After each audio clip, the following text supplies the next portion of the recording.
Standard 8, Subject Maths. Welcome to our channel Tuition for Champions. Subscribe my channel.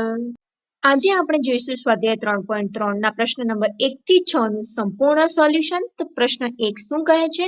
અહીંયા તમને સમાંતર બાજુ ચતુષ્કોણ આપ્યો છે, તેના વિધાનો પૂર્ણ કરવાના છે. પ્રથમ છે એડી, તો એડી ની સામેની બાજુ શું હોઈ શકે? તો કે બીસી હોઈ શકે. ત્યારબાદ ડીસી બી ના સામેનો ખૂણો હશે ડીએબી. ત્યારબાદ ત્રીજો પ્રશ્ન કહે છે કે જે સમાંતર બાજુ ચતુષ્કોણના કર્ણો એકબીજાને દ્વિભાજે છે, માટે ઓસી નો બીજો સમાન ભાગ હશે ઓય. ચોથા પ્રશ્નમાં સમાંતર બાજુ ચતુષ્કોણના પાસ પાસેના ખૂણાઓ આપેલા છે, તેનો સરવાળો શું થાય? આપણે જાણીએ છીએ તેનો સરવાળો 180 થાય. પાસ પાસેના ખૂણાઓનો સરવાળો 180. પ્રશ્ન નંબર 2, તમારે અહીંયા એક્સ, વાય અને ઝેડ ના મૂલ્યો શોધવાના છે. તમને આકૃતિ ચોપડીમાં આપેલી જ છે. તો અહીંયા આપણે પહેલો સમાંતર બાજુ ચતુષ્કોણ જોઈએ તો બી ખૂણાનું માપ 100 આપેલું છે. આપણે જાણીએ છીએ કે સમાંતર બાજુ ચતુષ્કોણમાં સામસામેના ખૂણાનું માપ સમાન હોય, તો આપણે વાયનું માપ આપણને મળી જાય કે વાય પણ 100 હશે. તો ચાલો લખીએ આપણે ખૂણો બી બરાબર ખૂણો ડી. તમારે આ પ્રકરણમાં ખાસ કારણ બાજુમાં આપવાનું ભૂલવાનું નહીં, કારણ કે સમાંતર બાજુ બાજુ ચતુષ્કોણ, હું ટૂંકમાં લખું છું, તમારે આખું લખવાનું. સમાંતર બાજુ ચતુષ્કોણમાં સામસામેના ખૂણા સમાન હોય. સામસામેના ખૂણા કેવા હોય? સમાન હોય. માટે ખૂણો ડી બરાબર 100 અંશ થશે, અને ડી એટલે આપણું વાય છે, માટે ખૂણો વાય બરાબર 100 અંશ થશે. તમને અહીંયા વાયની કિંમત આ રીતે મળી જાય. ત્યારબાદ આપણે જાણીએ છીએ કે સમાંતર બાજુ ચતુષ્કોણમાં પાસ પાસેના ખૂણાનો સરવાળો 180 થાય છે. તો હવે તમારે ખૂણો બી વત્તા ખૂણો સી બરાબર 180 કરવાનું. ખૂણો બી વત્તા ખૂણો સી બરાબર 180 અંશ. પાસ પાસેના ખૂણાનો સરવાળો 180 અંશ થાય. હવે બીનું માપ આપણને આપ્યું છે 100 વત્તા ખૂણો સી બરાબર 180. હવે આ પ્લસ 100 છે, સામે જશે તો માઇનસ થઈ જશે, માટે સી બરાબર 180 માઇનસ 100 અંશ. તો હવે આની બાદબાકી કરો એટલે ખૂણા સીનું માપ આવશે 80 અંશ. હવે ખૂણો સી એટલે આપણું એક્સ છે, માટે એક્સ બરાબર 80, અને એક્સ 80 થાય એટલે એનો સમાંતર બાજુ ચતુષ્કોણમાં સામેનો ખૂણો ઝેડ, ઝેડનું માપ પણ કેટલું થશે? 80. ઝેડ પણ કેટલો આવશે આપણો? 80. એટલે એક્સ 80, વાય આવ્યો આપણો 100 અને ઝેડ આવ્યો 80 અંશ. તો આ તમારો એક્સ વાય ઝેડની કિંમત છે. બીજો દાખલો છે, તમને અહીંયા એક ચતુષ્કોણ આપેલો છે જેમાં એક ખૂણાનું માપ તમને 50 આપ્યું છે. તો આપણે સૌ પ્રથમ એક્સનું માપ શોધવું છે. તો એક્સ કેવી રીતે મળશે આપણને? આપણે જાણીએ છીએ પાસ પાસેના ખૂણાનો સરવાળો 180 થાય, માટે ખૂણો એક્સ વત્તા ખૂણો 50 અંશ બરાબર 180. તમારે બાજુમાં કારણ આપવાનું ભૂલવાનું નહીં. હવે 50 સામે જશે તો માઇનસ થઈ જશે, માટે 180 માઇનસ 50 એટલે જવાબ આવશે 130 અંશ. તો એક્સની કિંમત આવી આપણી 130 અંશ. હવે તમારે વાયની કિંમત શોધવાની છે. તો વાય આપણે જોઈ શકીએ છીએ કે વાય સામેના ખૂણા છે, માટે વાય પણ કેટલો થશે? 130 અંશ થશે. સામેના ખૂણાનો માપ સમાન હોય, સામેના ખૂણા. હવે ઝેડ શોધવાનો છે. તો ઝેડ એક્સ અને ઝેડ એ અનુરૂપ ખૂણા છે. તમે જોઈ શકો છો કે આ રીતે અહીંયા એફ બને છે. એફ જેવી આકૃતિ બનતી હોય તો એને અનુરૂપ ખૂણા કહેવાય. અનુરૂપ ખૂણાના માપ પણ કેવા હોય? સમાન હોય. માટે ઝેડનું માપ પણ 130 થશે. કૌંસમાં આપણે આવી રીતે એનું કારણ આપવાનું કે એક્સ અને ઝેડ એ અનુરૂપ ખૂણા છે. ત્રીજો દાખલો છે, એક્સ, વાય અને ઝેડની કિંમતમાં આ ખૂણો 90 છે. સમાંતર બાજુ ચતુષ્કોણના વિકર્ણ કાટખૂણે દુભાગે છે અહીંયા. તો આ 90 છે, માટે એક્સનું માપ પણ 90 આવશે. આપણે આકૃતિથી જોઈને કહી શકીએ. તો એ કારણમાં તમે આપી શકો આકૃતિ પરથી. એટલે આપણને એક્સનું માપ મળી જાય છે. ત્યારબાદ હવે તમે આને ત્રિકોણ તરીકે અઝ્યુમ કરો, એ બી અને સી. એક ખૂણાનું માપ 90 છે, બીજા ખૂણાનું માપ 30 છે. તો તમને ત્રણેય ખૂણાના સરવાળાથી વાયનું માપ મળી જશે. માટે 90° વત્તા 30° વત્તા વાય બરાબર 180. ત્રિકોણના ખૂણાનો સરવાળો તમારે આખું કારણ જણાવવાનું. 120 વત્તા વાય બરાબર 180.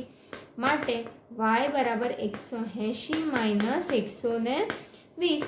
સો વાય આવશે 60°. વાયની કિંમત મળી ગઈ 60°. હવે વાય પરથી આપણને ઝેડનું માપ મળી જશે. કેવી રીતે મળશે વાય પરથી ઝેડ? તો આપણે જાણીએ છીએ કે વાય અને ઝેડ એ યુગ્મ કોણની જોડ બનાવે છે. તમે અહીંયા જોઈ શકો છો કે ઝેડ બને છે. માટે બંનેના ખૂણાના માપ કેવા હશે? સમાન હશે. માટે ઝેડનું માપ પણ 60°. કૌંસમાં લખવાનું યુગ્મ કોણની જોડ અથવા વૈકલ્પિક ખૂણા. ત્યારબાદ ચોથો દાખલો કહે છે, એમાં એક ખૂણાનું માપ 80 આપેલું છે. હવે આપણે જાણીએ છીએ સામસામેના ખૂણા સમાન થશે. માટે ખૂણો વાય બરાબર 80° થશે. તમારે કારણ આપવાનું ભૂલવાનું નહીં. સામસામેના ખૂણા. હવે વાય 80 થશે અને ઝેડ એ અનુરૂપ ખૂણા થાય છે, એફ બનાવે છે. માટે ઝેડનું માપ પણ 80 આવશે. તમારે કારણ આપવાનું અનુરૂપ ખૂણાઓ છે. એક્સ, વાય અને ઝેડનું માપ મળી ગયું. હવે એક્સ શોધવું હોય તો એક્સ એ પાસેના ખૂણા છે. સમાંતર બાજુ ચતુષ્કોણમાં પાસેના ખૂણાનો સરવાળો 180 થશે. માટે એક્સ પ્લસ 80 બરાબર 180.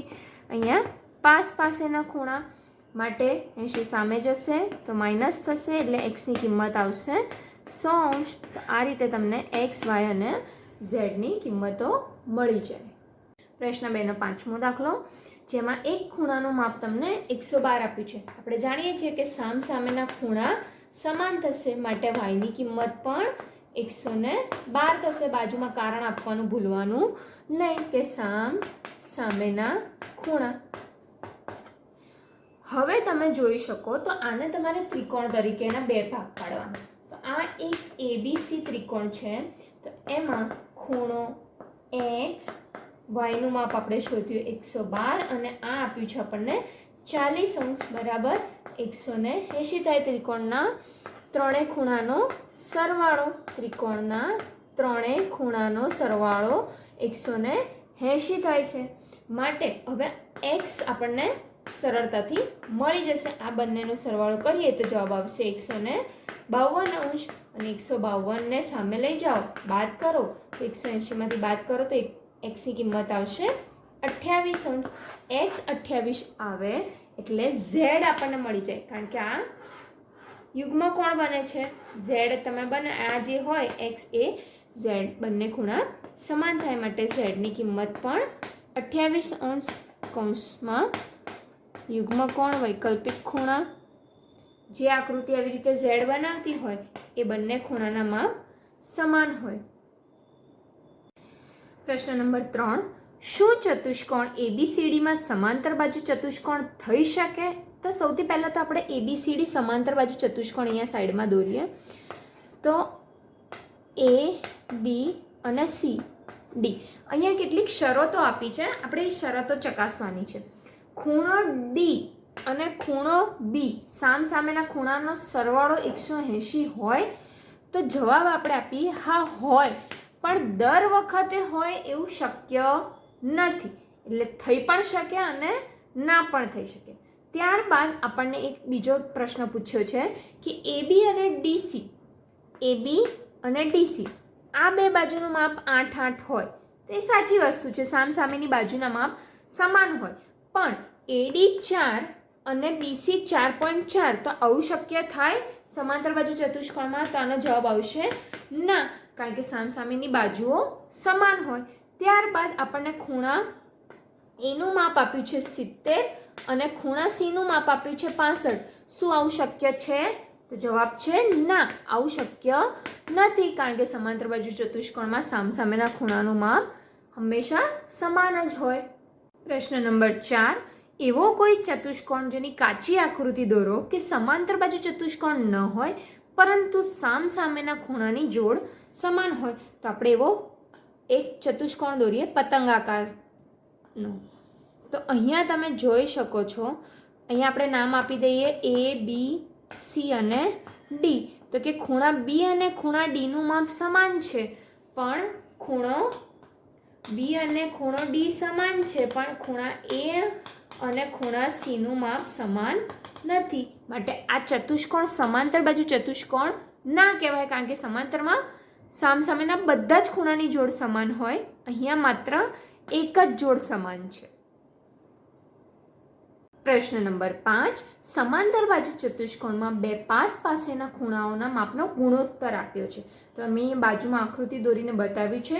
તો ખૂણા A નું માપ આપણે ધારો કે 3x હોય અને ખૂણા B નું માપ 2x હોય. તો પાસ પાસેના ખૂણાનો સરવાળો આપણે જાણીએ છીએ કે 180 થાય છે. પાસ પાસેના ખૂણા તમારે કારણ આપવાનું આ રીતે. તો 3x + 2x બરાબર 180. માટે 5x બંનેનો સરવાળો કરીએ તો 180 અને 5 ગુણાકારમાં છે, સામે જશે ભાગાકારમાં થશે. 180 ભાગ્યા 5 કરશો તો x ની કિંમત આવશે 36°. હવે આ કિંમત તમારે A અને B ની ખૂણાની કિંમતમાં મૂકવાની. ખૂણો A બરાબર 3x છે, માટે x ની કિંમત આવી તમારી 36. તો 3 × 36 108°.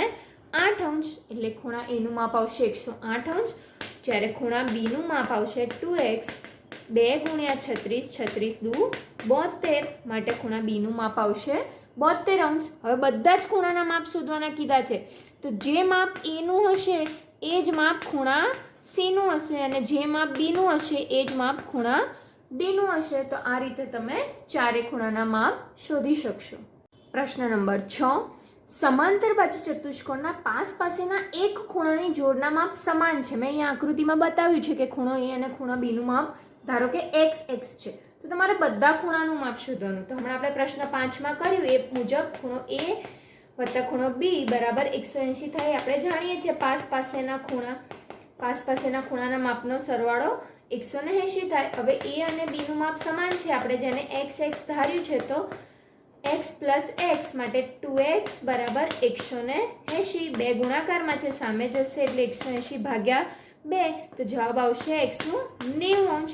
માટે ખૂણા A નું માપ 90°, ખૂણા B નું માપ 90°, અને A ની સામે C છે તો ખૂણા C નું માપ પણ 90°, અને ખૂણા D નું માપ પણ 90°. માટે ચારે ખૂણાનું માપ આવશે 90°. જો મારો વિડીયો પસંદ આવ્યો હોય તો લાઈક, શેર અને સબસ્ક્રાઈબ કરવાનું ભૂલતા નહીં. Thanks for watching.